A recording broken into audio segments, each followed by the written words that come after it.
द्वितीयोऽध्याय समाप्त्यर्थे ब्रह्मस्तावितराणीकेलकण्ठमहानैवेद्यम् निवेदयामि स्वाहा अमृतात्मने अमृतोपस्फुरणमसि स्वाहा श्री सत्यनारायण स्वामिने नमः तृप्तिरस्तु द्वितीयोऽध्याय समाप्त्यर्थे कर्पूर सहित मंगलनीरा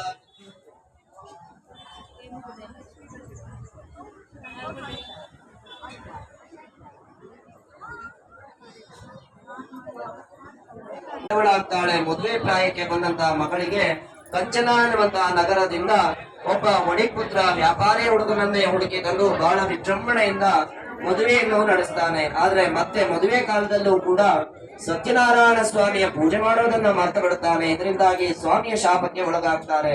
ಸಹಿಸಲು ಅಸಾಧ್ಯವಾದಂತಹ ಕಷ್ಟಪ್ರಾಪ್ತಿಯಾಗಲಿ ಅಂತ ಶಾಪವಾಗುತ್ತೆ. ವ್ಯಾಪಾರಿ ಮತ್ತು ಆತನ ಅಳಿಯ ಇಬ್ಬರೂ ಸೇರಿ ರತ್ನಸಾರ ಎಂಬಂತಹ ರಾಜ್ಯಕ್ಕೆ ವ್ಯಾಪಾರಕ್ಕೆ ಅಂತ ತೆರಳುತ್ತಾರೆ. ಇನ್ನೇನು